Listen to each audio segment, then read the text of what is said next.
Boa noite a todos. Estamos dando início a mais uma das sessões científicas do NEIDS SED-H, de número 8. Hoje vamos falar sobre as diferenças sutis em sintomas autonômicos entre pessoas diagnosticadas com síndrome de Ehlers-Danlos hipermóvel, a SED-H, e transtorno do espectro hipermóvel, TEAH. A apresentação será conduzida por Rafaela Dietrich Lisboa Soares, que é acadêmica do curso de Medicina da UNEB, terceiro semestre, e a orientadora sou eu, professora Astria Dias Ferrão Gonzalez. Rafaela, boa apresentação para você. Obrigada, professora. Boa noite a todos. Bom, como já foi introduzida, hoje eu vou estar falando um pouco das diferenças sutis em sintomas autonômicos entre pessoas diagnosticadas com síndrome de Ehlers-Danlos e transtorno do espectro hipermóvel. Eu vou fechar minha câmera para poder conduzir a apresentação de uma maneira mais fluida, mas no debate eu volto com a câmera aberta. Bom, apresentando um pouco o meu artigo, ele foi publicado em julho de 2021, de maneira privada, mas ficou disponível publicamente no PubMed em 20 de fevereiro de 2025. Ele tem objetivo, esse estudo, investigar se há diferenças mensuráveis em sintomas, especialmente os autonômicos, entre a SED-H e o transtorno do espectro hipermóvel, usando os critérios diagnósticos de 2017. O conjunto de autores dessa obra é Kiana Martinez, Corina Maus e todos os outros que estão citados na imagem. Essa pesquisa foi desenvolvida no departamento da Universidade de Arizona, em Tucson, Arizona, Estados Unidos.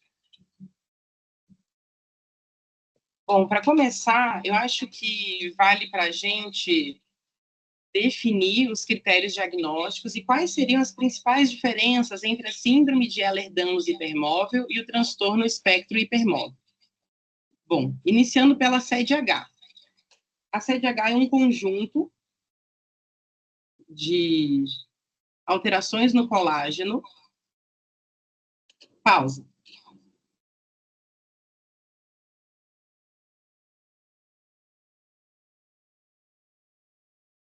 A SED-H. Vamos começar definindo os critérios diagnósticos para SED-H e transtorno do espectro hipermóvel. A SED-H é o único subtipo sem marcador genético conhecido. A síndrome de Ehlers-Danlos, ela abriga um conjunto de 14 subsíndromes que são classificadas dentro deste conceito. Os critérios de 2017 vão classificar a síndrome de Ehlers-Danlos hipermóvel.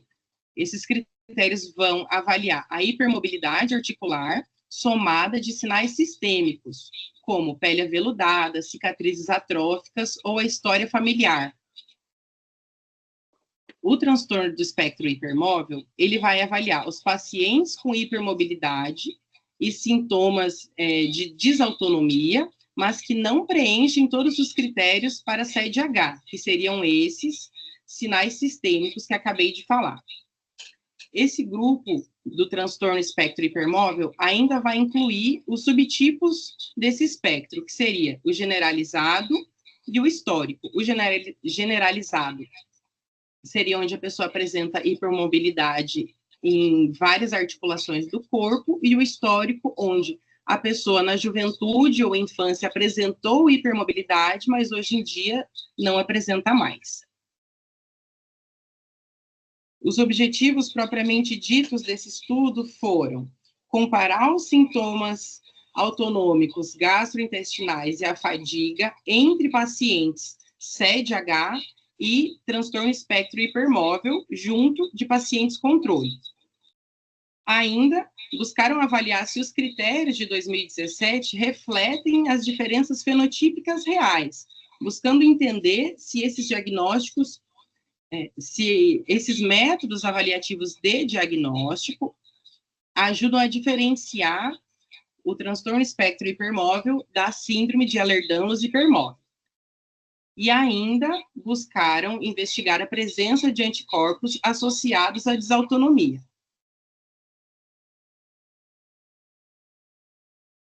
Esse estudo foi desenvolvido e contou com critérios de inclusão e exclusão. Entre os critérios de inclusão, eles dividiram em 3 grandes grupos, como eu já citei para vocês, né? O grupo SED-H, o grupo transtorno espectro hipermóvel e o grupo controle. E para cada um deles, eles estabeleceram um método, estabeleceram critérios de inclusão. Para o grupo SED-H, os critérios obrigatórios de 2017 foram usados para avaliar os pacientes. E esses pacientes, para serem SED-H positivos, eles têm que apresentar hipermobilidade articular, que é avaliada pelo score de hipermobilidade, que tem que ter uma pontuação igual ou maior a 5 em adultos. Mais à frente eu falarei especificamente de cada teste usado no estudo. Os sinais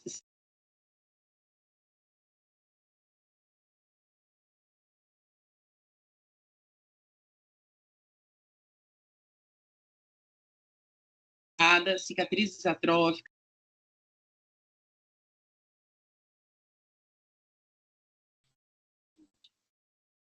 no calcanhar do paciente, ou ainda alterações no palato, como palato alto, palato estreito, e outras alterações que podem ser presentes no paciente SED-H.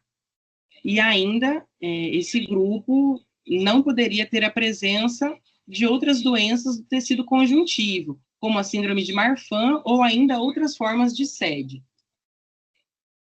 O grupo transtorno espectro hipermóvel, ele tem que atender os critérios de hipermobilidade, mas sem preencher todos os critérios sistêmicos da SED-H.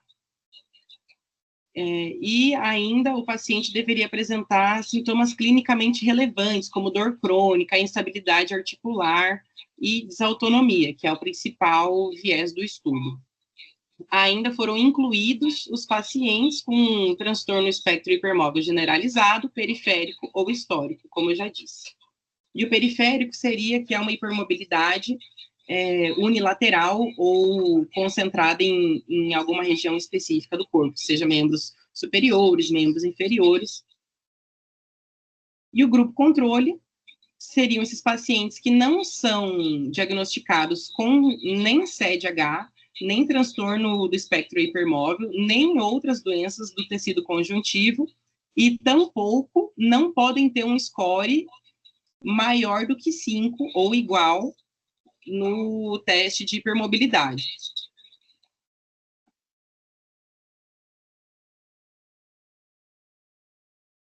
Os métodos de recrutamento. Eles tiveram 3 principais fontes de seleção, sendo as redes sociais, encaminhamentos clínicos e eventos. Os eventos aconteciam em Las Vegas, como a conferência de Ehlers-Danlos.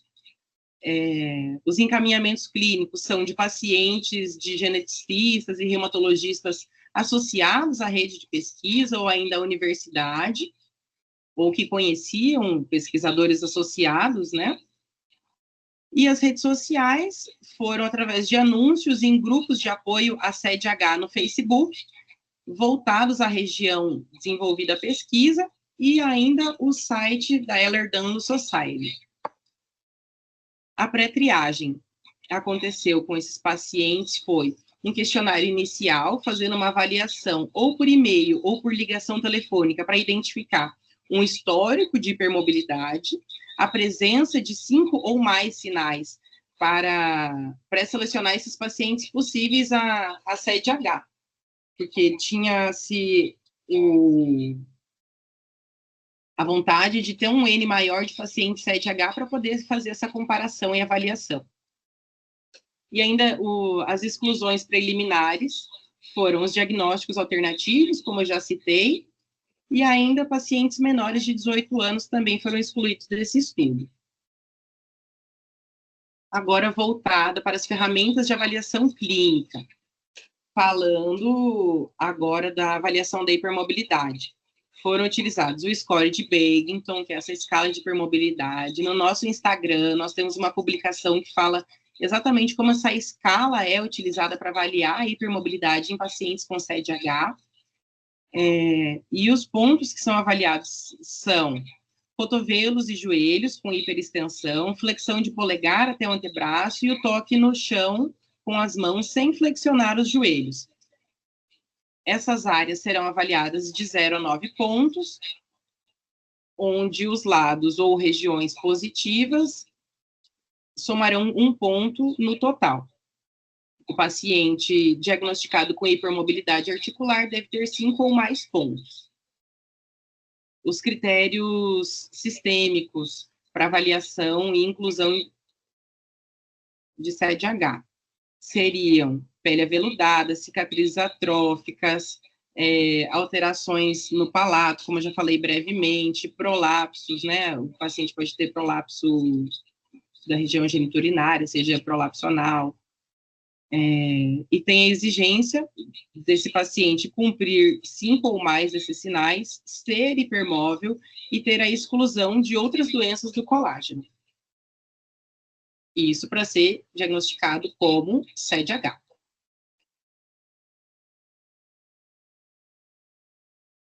Agora, sobre os questionários de sintomas. Eles aplicaram um total de 8 questionários autorrespondidos. E vamos lá. A gente começa com um questionário de qualidade de vida, também conhecido como SF36, que vai avaliar a qualidade de vida em 8 domínios, entre eles capacidade funcional, dor, vitalidade, saúde mental, saúde geral. E as pontuações nesse questionário, quanto menores as pontuações, mais afetada a qualidade de vida do paciente. Mais adiante, eu tenho uma tabela específica que traz os resultados e devidamente cada item que é avaliado. No segundo questionário, que seria o questionário de sintomas somáticos, PHQ-15, ele vai avaliar a severidade dos sintomas somáticos. Então, vai avaliar dor abdominal, tontura, fadiga, e avaliando a gravidade desses fatores, como a frequência ou a intensidade, sendo classificado em mínimo, leve, moderado e grave. Ferramentas específicas que foram usadas para avaliar esses pacientes. Foi usado o questionário de escala de cinesiofobia, que vai avaliar o medo de movimento devido à dor ou lesão, histórico de lesão, né? Um paciente que tem um trauma histórico de se lesionar e por isso evita se movimentar ou fazer alguma atividade específica. E vai avaliar os pacientes de 17 a 68 pontos, sendo a linha de corte pontos acima de 37, para avaliar um medo clinicamente relevante. Ainda avaliando um score visual analógico de fadiga e a escala da gravidade da fadiga, que vai avaliar o impacto propriamente da fadiga no dia a dia do paciente, vai ser uma escala de 9 a 63 pontos, e quanto maior também, pior a condição do paciente, ou mais afetado pela fadiga. Falando sobre avaliação autonômica e gastrointestinal, foi também submetido o questionário de sintomas autonômicos compostos, que vai avaliar a desautonomia em 6 domínios, entre intolerância ortostática, vasomotor, gastrointestinal, pupilar. Mais adiante eu especifico cada uma dessas, e é uma escala também de 0 a 100, onde os maiores resultados apresentam os pacientes com maior afetação, né, com maior, são mais afetados por esses sintomas autonômicos. Sobre o questionário de sintomas gastrointestinais, ele vai avaliar os sintomas gastrointestinais baseados nos critérios de Roma II. Então, vai avaliar aí náusea, dor abdominal, constipação, também especifico melhor mais adiante. O questionário de escala de sonolência de Epworth, ele vai avaliar a escala de sonolência diurna, com uma linha de corte de 11 pontos ou mais, avaliando de 0 a 24, e também vai estar associando isso, além de sintomas autonômicos, a outras síndromes, como narcolepsia. A escala visual analógica para a dor, que vai avaliar a intensidade da dor do momento, sendo a escala de 0 a 10, onde 0 é sem dor e 10 é a dor máxima. E ainda o painel de desautonomia, foi feita a coleta de material biológico, buscando analisar a presença de 9 anticorpos associados à desautonomia. Um deles foi o anti-GAD65. Para fazer o gerenciamento desses dados, foi usada a plataforma REDCap, que foi usada para armazenar esses dados, mas também para coletar esses dados. Então, possivelmente, eles utilizaram essa plataforma para estruturar esses questionários autorrespondidos para os pacientes.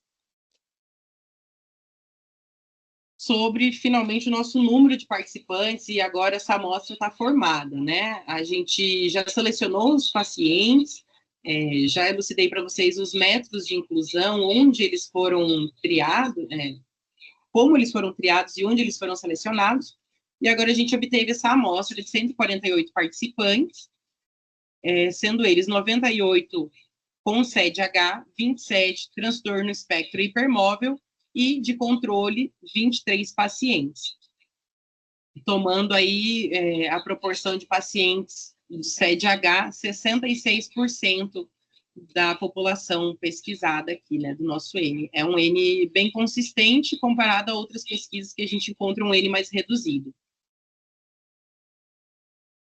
Agora, trazendo os resultados propriamente ditos, eu começo com as características demográficas e depois eu volto para cada um daqueles testes que eu estava falando até há pouco.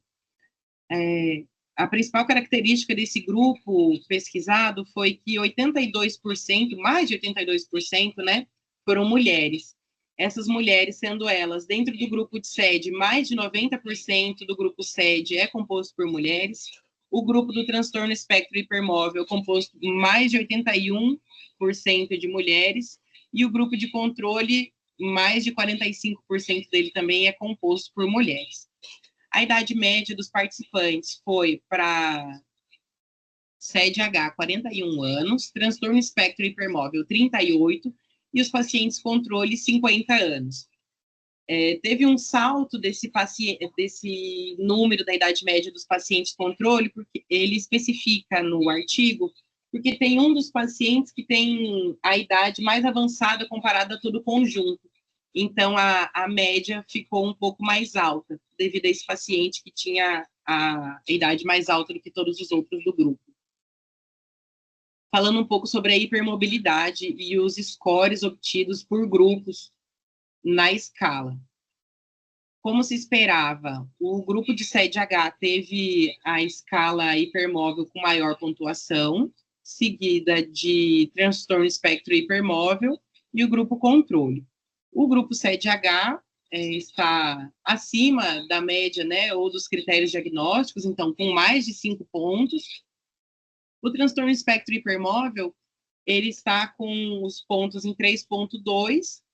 Isso pode ser explicado devido à condição de pacientes transtorno espectro hipermóvel histórico, né, onde eles já apresentaram hipermobilidade, mas hoje não apresentam mais. Então, essa pode ser uma das explicações para esse score mais baixo nesse grupo. E o grupo controle apresentou 2,3 no teste de hipermobilidade. Agora, falando do questionário de qualidade de vida. Eu volto a dizer que nesse questionário a gente busca os valores aqui dos pacientes hipermóveis, que foram agregados, né, os pacientes do espectro hipermóvel e CED-H, que eles não diferiam entre os resultados nesse questionário, por isso foram agregados. O grupo de não afetados é o braço controle dos nossos pesquisadores, e as normas populacionais seriam os valores levantados pelos pesquisadores que construíram, né, elaboraram esse questionário SF-36 em 1992. Eu acho que o que mais me chamou a atenção durante a leitura desse artigo foi a limitação por aspectos físicos, onde os pacientes hipermóveis apresentaram as menores pontuações, né, comparados aos outros quesitos. Então, eles foram mais afetados por limitações dos aspectos físicos, seguidos aí da vitalidade, que também foi afetada, né, por ser hipermóvel, seguido também do estado geral de saúde, podendo notar, aliado aí de uma dor também que é constante, né, e temos todos esses 8 quesitos que são avaliados, né, a dor, o estado geral de saúde, saúde mental, capacidade funcional, aspectos emocionais, limitações para aspectos físicos, os aspectos sociais e a vitalidade. São 7.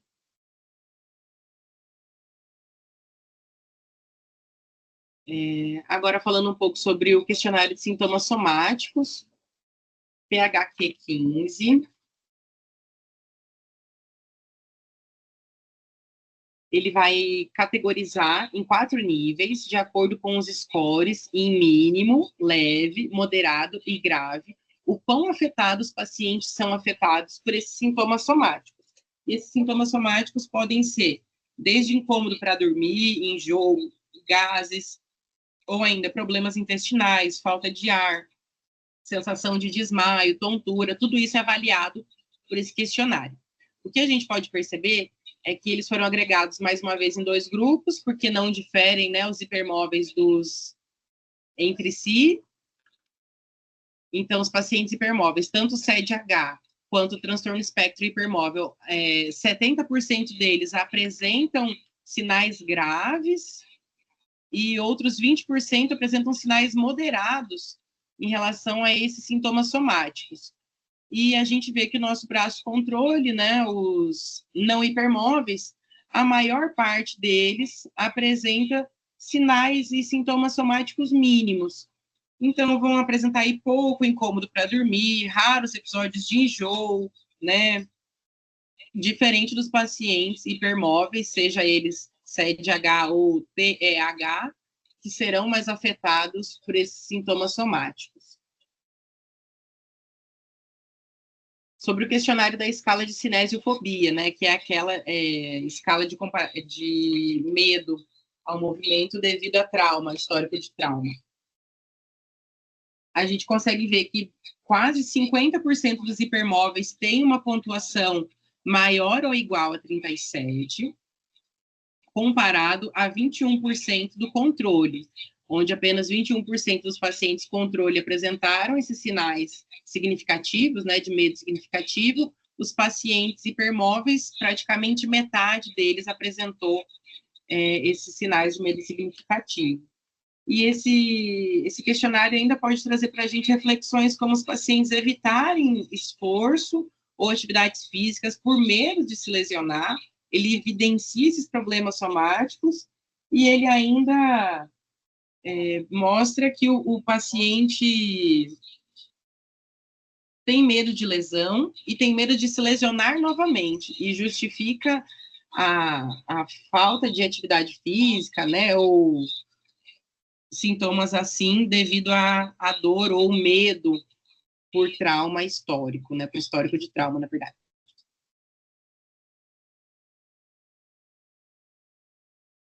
Falando um pouco do questionário da escala de sonolência, ela vai indicar sonolência diurna excessiva, podendo estar associada com condições como apneia, narcolepsia, má qualidade do sono. E nesse estudo, a gente teve uma leve diferença aí entre os pacientes SED-H e transtorno espectro hipermóvel. Mas 44% dos pacientes hipermóveis apresentaram sinais iguais ou superiores a 11, indicando que ao menos 44% dos pacientes têm sonolência diurna excessiva. Mas, comparando entre grupos, o grupo SED-H ainda foi mais afetado pela sonolência diurna do que o transtorno espectro hipermóvel. O score visual analógico de fadiga, ele vai avaliar em 18 itens, relacionando a experiência subjetiva do paciente com a fadiga. E quanto menor a pontuação, mais fadigado é o avaliado. Os hipermóveis, sendo ele SED-H ou TEH, apresentaram maior fadiga, então tiveram a menor pontuação, sendo a pontuação aí indicando fadiga moderada a grave, e os não afetados tiveram uma pontuação de 7,9, indicando aí uma fadiga leve. E a gente tem uma significância clara entre os hipermóveis e os controles, né, com p-valor menor de 0,1, mas com uma significância relativa,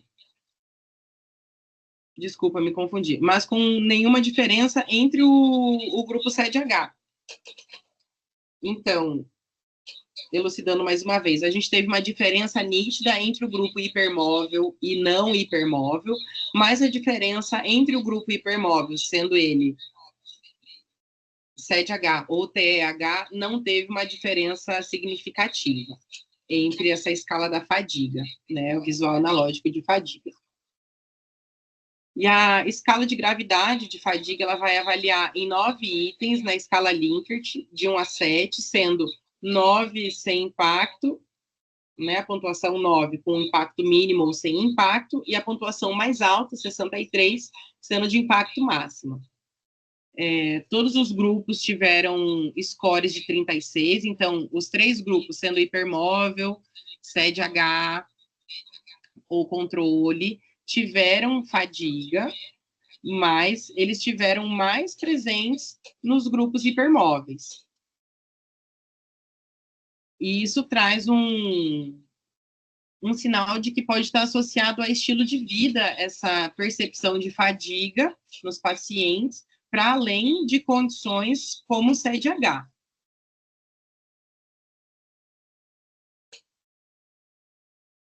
Agora, falando um pouco do questionário de sintomas gastrointestinais, fazendo uma comparação entre SED-H e o transtorno espectro hipermóvel, eles não tiveram diferenças significativas na maioria dos sintomas, exceto a presença de sangue nas fezes, que foi mais frequente em SED-H, tendo um p-valor bem distinto aí, né? Sendo bem mais presente em pacientes SED-H do que em pacientes espectro hipermóvel ou até mesmo nos controles. Mas todos os sintomas gastrointestinais foram presentes nos pacientes hipermóveis. Principalmente, né, eu elenquei, junto do autor que evidenciou no artigo, e eu construí essa figura, mas todos esses que estão nessa barra verde foram os que tiveram essa significância estatística, e que foi comum entre os pacientes hipermóveis, tanto SED-H quanto TEH, sendo o que mais apareceu as náuseas, dor abdominal e dores no peito, associado ao sintoma gastrointestinal.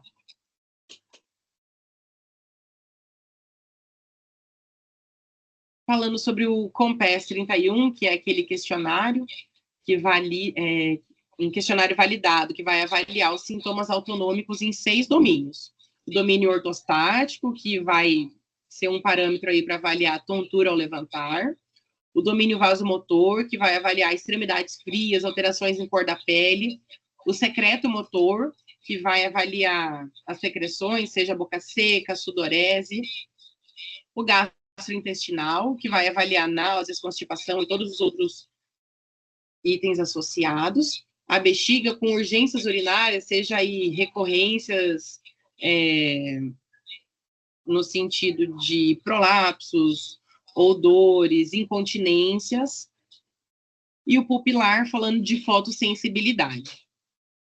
Como a gente consegue ver nos resultados, os questionários que tiveram o maior destaque foram o gastrointestinal, onde o SED-H também, mais uma vez, teve a presença de maiores sintomas autonômicos, né, maiores domínios alterados. Então, o SED-H teve a maior presença no gastrointestinal, no pupilar, no secreto motor e no vasomotor. A principal diferença que a gente teve em SED-H e transtorno espectro hipermóvel foi em relação à posição ortostática, onde o transtorno espectro hipermóvel apresentou uma maior taquicardia postural em relação aos grupos avaliados.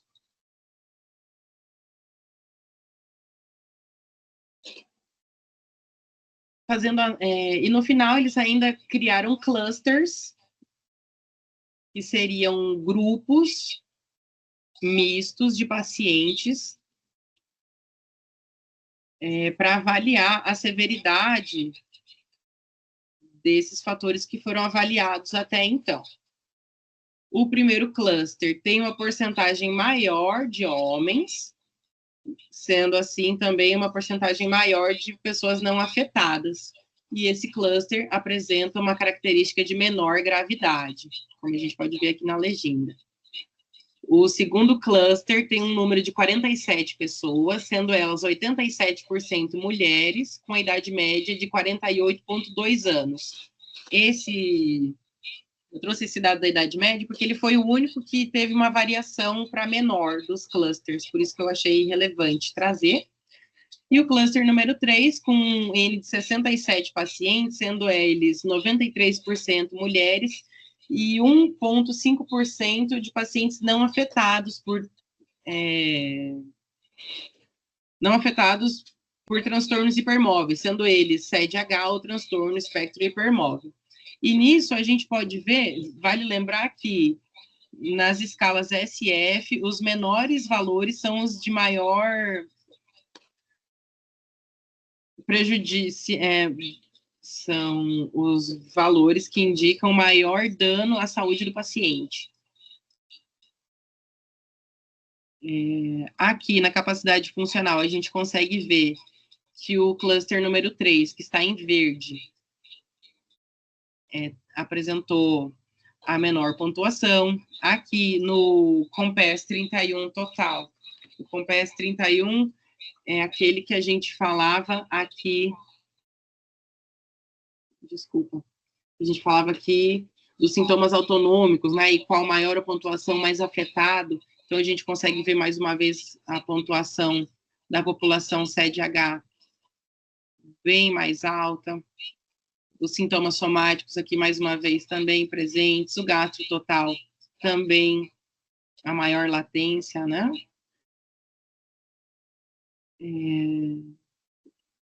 Esses clusters, eles analisam 32 itens e eles depois colocam lá os valores onde cada um teve os seus scores. Eu resolvi agregar o top 10 aí pra gente, o top 8, na verdade, dos fatores que mais foram afetados, mas é uma lista aí de 32 itens. E esses clusters 2 e 3, a principal diferença que a gente conseguiu ver é que, apesar da diferença da idade, esses efeitos e a gravidade não está relacionado a efeitos de envelhecimento diretamente, né? Esse estudo, pelo menos, traz isso. Porque o cluster 2 tem essa idade um pouco mais alta, e mesmo assim a gente não vê que houve uma alteração muito grande nesses índices.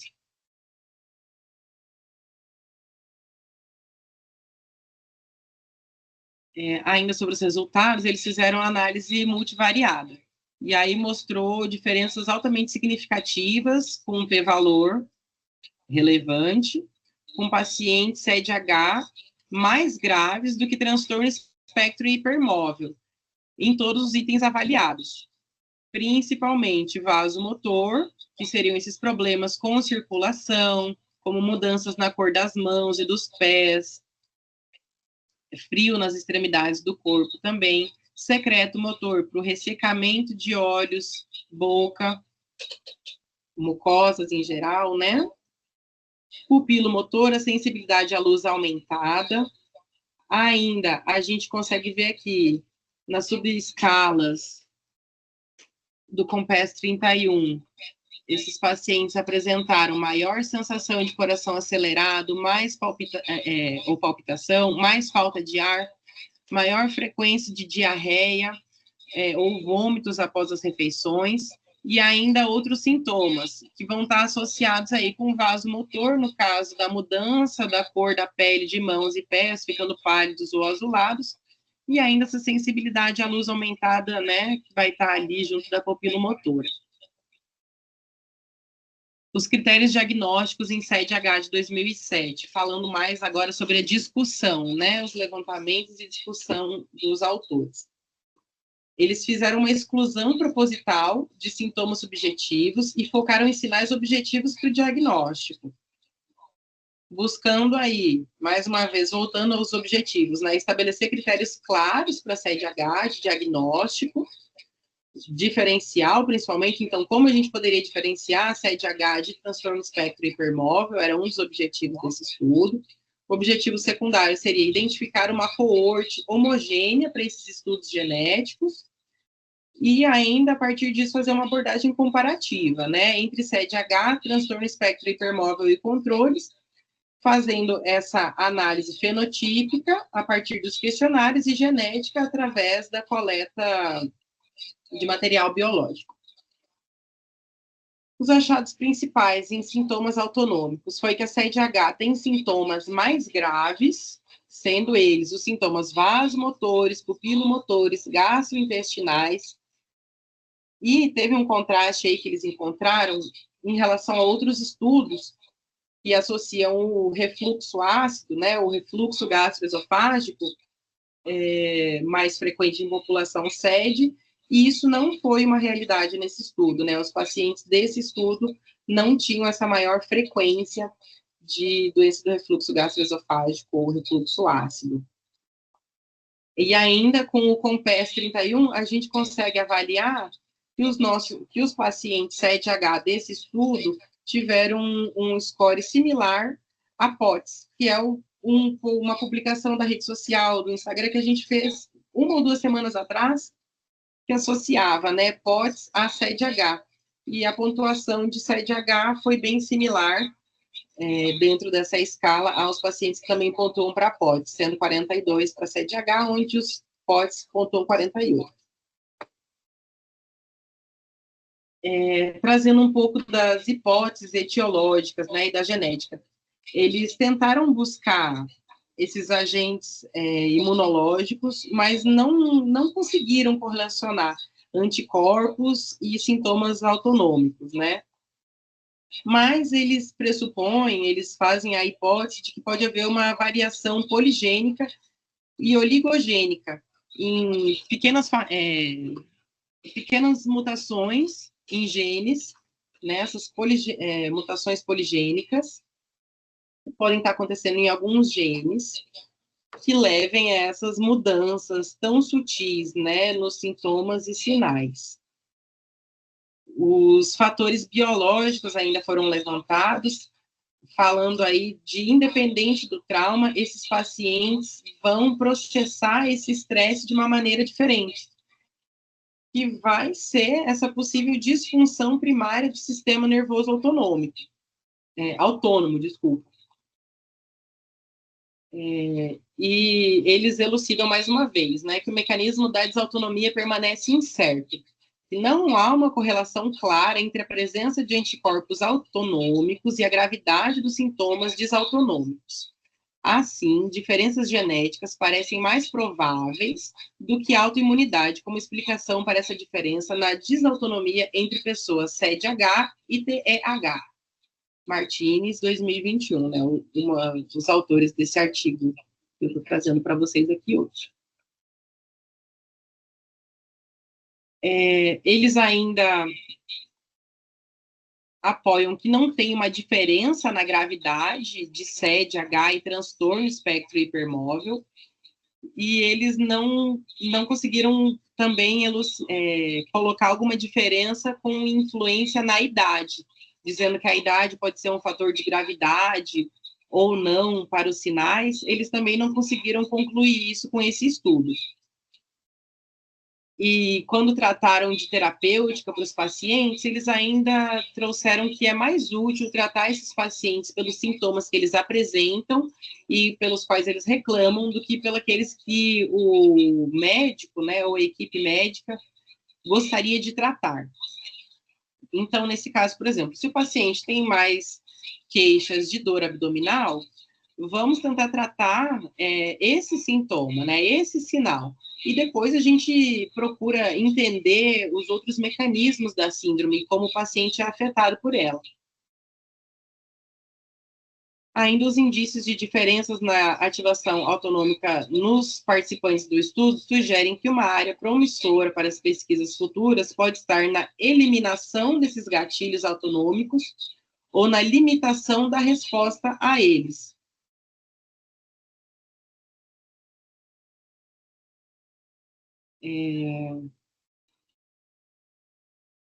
Acho que, a grosso modo, o que eu teria para trazer hoje nessa sessão científica é isso. Aqui eu trago a referência no idioma original. Está disponível através desse DOI aqui, acesso livre, download livre. Eu gostaria de agradecer a todos a presença e, nesse momento, está aberta a dúvidas e a discussão, a apresentação. Muito bom, Rafaela. Parabéns, ótima apresentação. Esse artigo aí ele é bastante importante, isso é uma coisa que vem sendo debatida muito nos grupos, né, de pesquisa de Ehlers-Danlos, como vocês já sabem, mesmo ela tendo mais de um século sido denominada, né, a síndrome de Ehlers-Danlos, né, por Ehlers-Danlos, e ainda teve um outro anterior, os dermatologistas já tinham se debruçado sobre a questão das pessoas com a pele mais elástica e problemas de hipermobilidade, então essa relação já tinha sido estabelecida. Só lá para a década de 80, mais ou menos, é que começou a se verificar em relatos de médicos, de clínicas, de hospitais, que haviam outras coisas associadas além das questões de pele e as questões articulares em si, né? Mas até uns 20 anos atrás, havia uma denominação que já caiu no último consenso, apesar da gente ainda ver artigos, infelizmente, né? A gente sabe que tem gente que não se atualiza direito, que era o tal da JHS, que era o Síndrome de Hipermobilidade Articular. Esse termo não é mais utilizado. Então, as pessoas que forem enquadradas nessa JHS, Joint Hypermobility Syndrome, elas foram realocadas, né, rediagnosticadas ou com CEDH ou com TEAH, transtornos do espectro de hipermobilidade, porque eles também colocam isso no plural, ou ainda síndrome de Ehlers-Danlos dos outros 13 tipos, né, que já são os aceitos e discriminados.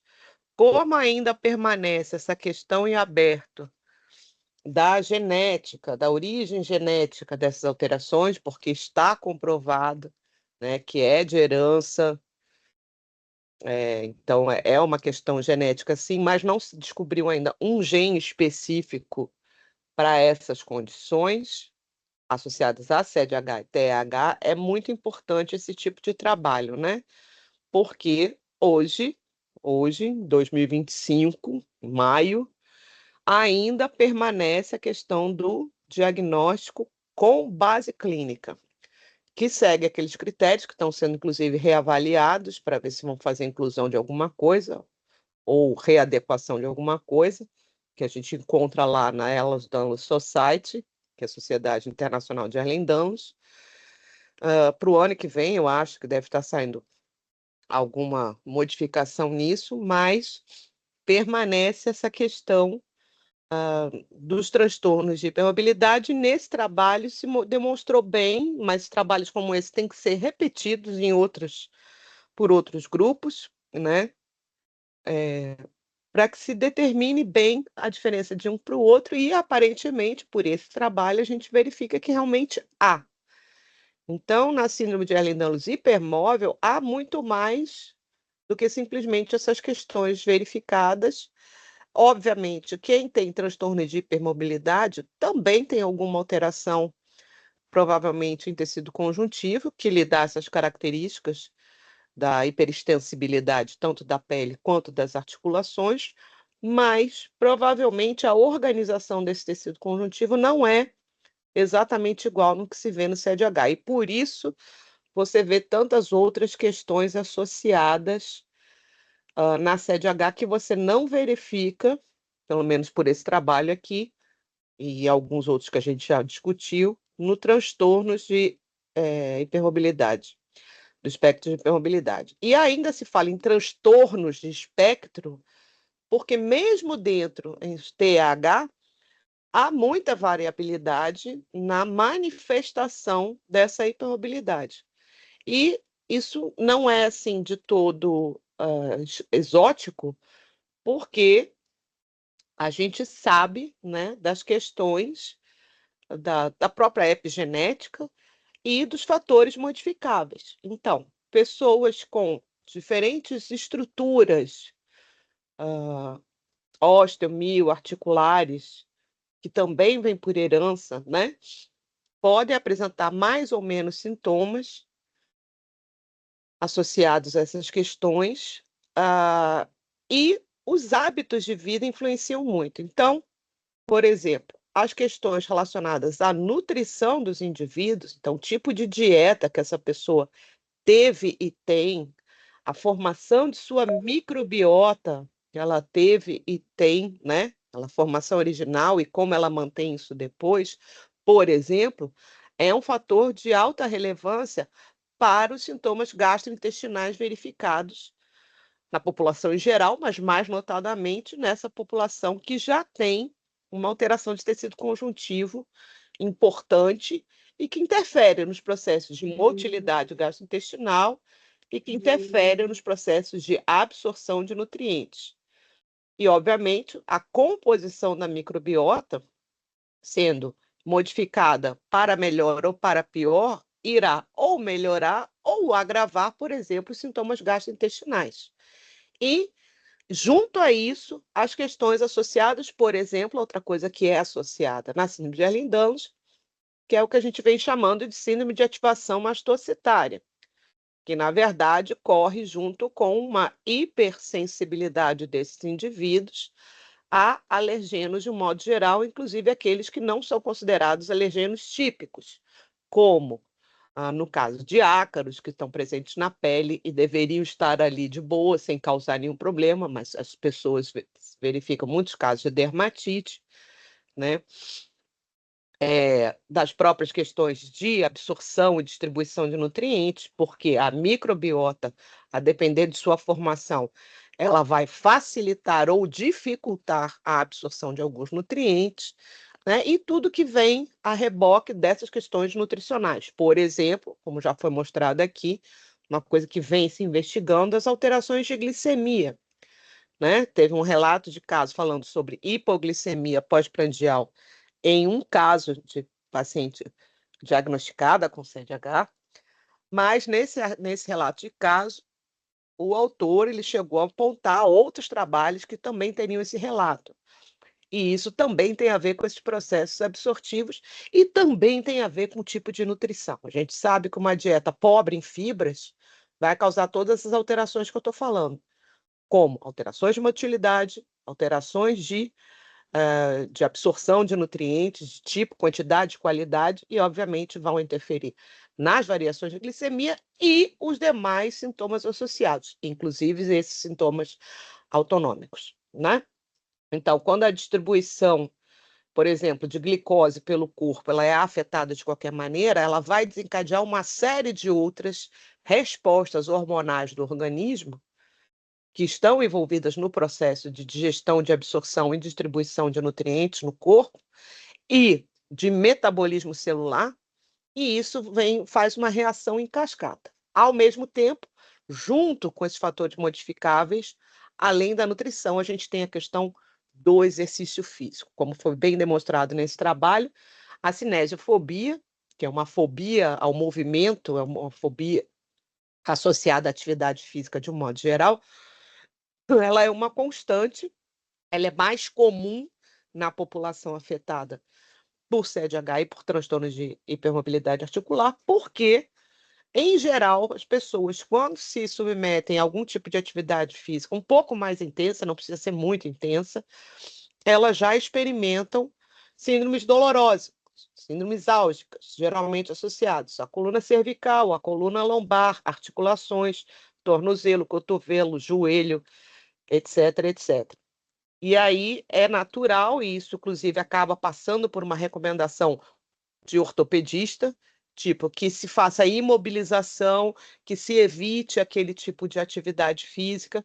E, na verdade, sem o diagnóstico prévio, o que faz? Você não pode fazer nem restrição dietética, nem restrição de exercício. Você tem que fazer uma adequação, tanto de atividade física quanto de nutrição, para aquele indivíduo que tem uma resposta diferenciada, certo? Então, pessoas que têm uma orientação física, de atividade física adequada e apropriada desde sua juventude, elas poderão não ter, por exemplo, as complicações osteomioarticulares que a gente verifica na maioria dos pacientes com SED. E o que ocorre? Se a pessoa começa a fazer a prática de atividade física regular e adequada à sua condição de paciente sediano ou com espectros de hipermobilidade, o que já foi afetado, por exemplo, em questões ósseas, né, porque esses processos de alteração levam a processos de modificação dessa ossatura, inclusive com maior desgaste de vértebras, maior desgaste de articulações, perda de sinóvia, calcificações de um modo geral, produção de osteófitos e várias outras questões, né? Você não vai conseguir um benefício tão grande quanto aquele indivíduo que desde a infância, por exemplo, ou desde a adolescência, ou mesmo da idade adulta mais jovem, tenha já conseguido encontrar uma atividade física. Então, por isso que a gente tem um espectro tão grande de pacientes com muitas complicações e que, a depender da conduta médica, isso vai se agravando cada vez mais, né? Tipo, com várias imobilizações, cirurgias ortopédicas que aparentemente resolvem na hora, mas depois causam mais problemática. Mesma coisa com intervenções nutricionais equivocadas, com remoção de alimentos importantes e substituição por suplementos com componentes isolados, ou seja, com a perda de uma série de nutracêuticos que vem junto nesses alimentos in natura. Tudo isso é que faz com que haja esse espectro tão diverso. E por isso que, mais uma vez, eu reforço a importância desse projeto que a gente está fazendo aqui e de outros projetos similares aos nossos, de divulgação de informações. Por quê? Somente com o conhecimento por parte dos profissionais de saúde, só aqui eu já citei 3, os médicos, os nutricionistas e os educadores físicos, mas aí também passa pelo fisioterapeuta e psicólogo, etc, etc, é que a gente pode ter uma conduta adequada, pois, como já sabemos, bem estabelecido a base genética, existe uma base genética, a gente não sabe qual, mas sabe que existe. A única forma de garantir a melhoria de qualidade de vida ou garantir até uma qualidade de vida para a pessoa que já é descendente de alguém que tem Ehlers-Danlos, já foi diagnosticado e a pessoa começa a apresentar sintomas na infância e na adolescência, você pode garantir que essa pessoa tenha uma vida boa, uma qualidade de vida boa. E, por outro lado, com essas intervenções equivocadas por profissionais de saúde que desconhecem a síndrome de Ehlers-Danlos, que desconhecem o transtorno de hipermobilidade articular, a gente tem uma tendência a agravamento de sintomas e sinais. E é por esse motivo que, em algumas situações, a gente verifica pessoas jovens, de 20 e poucos anos, 30 e poucos anos, que já estão usando órteses, próteses, coletes, porque já passaram por várias cirurgias e só tem uma cascata de problemas se aumentando cada vez mais, o uso de analgésicos cada vez mais forte. É muito comum, por exemplo, que hajam, pelo processo de hipersensibilidade alérgica, que essas pessoas desenvolvam alergia a uma série de medicamentos, inclusive opioides e opiáceos, o que dificulta muito para o médico padrão, né, fazer o manejo dessa dor. Para o fisioterapeuta, a questão fica muito complicada também, porque ele recebe um paciente com muitas alterações ao mesmo tempo, e também o fisioterapeuta vai ter que fazer uma adequação do tipo de intervenção fisioterapêutica para esse paciente, e cada paciente vai responder de uma forma, né? Então, acho ótimo, acho inclusive que a gente deve incorporar no nosso projeto de pesquisa alguns dos questionários que foram, se não todos, né, que foram utilizados nesse trabalho, para o nosso trabalho de pesquisa dentro da população baiana, que a gente, fé em Deus, em breve irá começar. Mas o que eu queria considerar era isso. Eu primeiro gostaria de deixar o nosso grupo comentar alguma coisa, se for conveniente, se entenderam, se alguma cascata, algum questionário ficou alguma dúvida que eu poderia estar ajudando a elucidar esse processo. Enquanto vocês vão pensando aí com os botões de vocês, eu posso falar um pouco do lado de cá, como foi esse processo de construir, né?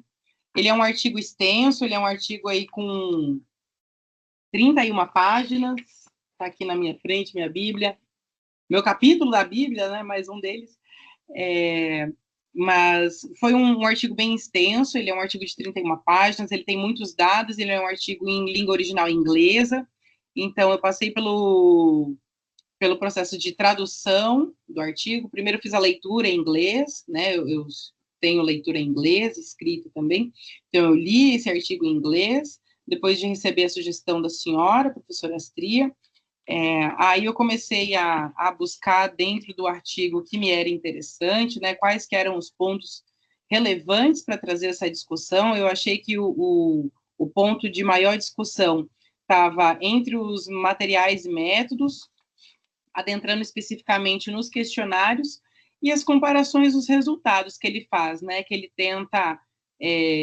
unificar ou segregar os grupos. E em alguns momentos ele consegue, né, separar especificamente o que é uma característica de síndrome de Ehlers-Danlos, o que é uma característica do transtorno espectro hipermóvel ou hipermobilidade, e tiveram momentos que não. Então, isso eu consegui achar bem interessante, né, nesse material. Infelizmente, ele não conseguiu chegar num dos objetivos dele, que era conseguir descobrir, talvez, mecanismos autoimunes, genes autoimunes. Infelizmente, ele não conseguiu dessa virada, ou felizmente, né, fica aí a deixa para a nossa pesquisa, que está em construção. E foi um trabalho extenso, né, onde eu traduzi todas essas tabelas, todos esses dados que estavam em língua inglesa. No arquivo original, eu traduzi todos eles, né, para o português.